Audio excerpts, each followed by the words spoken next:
Neste exato momento, senhora presidente, nós temos 2 policiais do BOPE baleados e, infelizmente, um policial do BOPE veio a óbito e o outro está passando por uma cirurgia por causa de um grave ferimento. Está sendo atendido no hospital. Mas eu gostaria de dizer que essa violência que mais uma vez está se abatendo no estado do Rio de Janeiro, ela não é obra do acaso. A área de segurança pública do estado do Rio de Janeiro está sob intervenção do ministro Edson Fachin do Supremo Tribunal Federal, por meio da DPF 635, que é uma ação judicial pedida pelo Partido Socialista Brasileiro, que lamentavelmente, mentindo, disse para o STF que no estado do Rio de Janeiro estaria ocorrendo um genocídio de pessoas pretas e pobres dentro das comunidades e, numa ofensa máxima às instituições policiais, culpabilizou as forças policiais desse estado por um suposto genocídio. E o ministro Edson Fachin,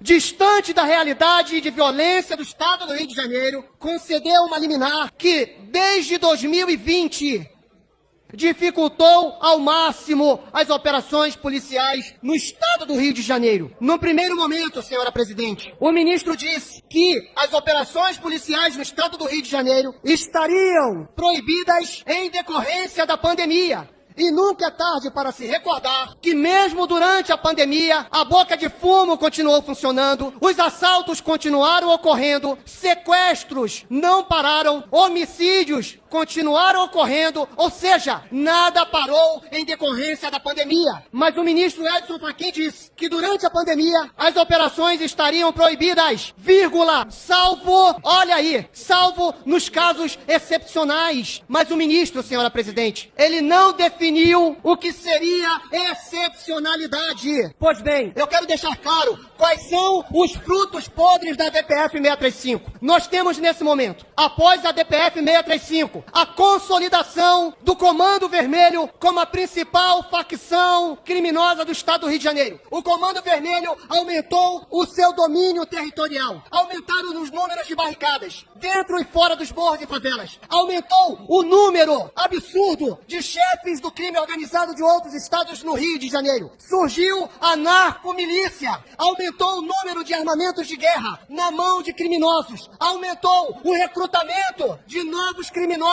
para as facções existentes. E houve uma explosão da violência entre todas as facções. E isso envolve traficantes e milicianos. Eu fiz um resumo dos frutos podres, senhora presidente, da DPF 635. Essa DPF, ela precisa ter fim imediatamente. E olha, deputado doutor Serginho, que eu nem adentrei nos gravíssimos problemas econômicos para o Estado em decorrência da violência que aumentou diretamente relacionada com a DPF 635 e está provado por dados coletados pelo setor de inteligência, tanto da Polícia Civil quanto da Polícia Militar. O estado do Rio de Janeiro ainda tem jeito, mas nós precisamos que a DPF 635 caia por terra, porque tem as digitais dessa decisão no falecimento de um policial do BOPE, de cada policial que morre, de cada cidadão que é baleado, que é assaltado nesse estado, porque houve um aumento da violência depois da DPF 635. E para concluir, é necessário acabar com os privilégios para criminosos. Bandidos de alta ou altíssima periculosidade não podem ter direitos a benefícios nenhum. Não pode ter visita íntima, não pode ter progressão de regime, não pode ter saidinha, não pode ter nada. E digo mais, bandido tem que trabalhar. Dentro da cadeia tem que trabalhar para ressarcir sua vítima, para ressarcir o Estado e para sustentar sua família, que muitas vezes não tem nada a ver com a escolha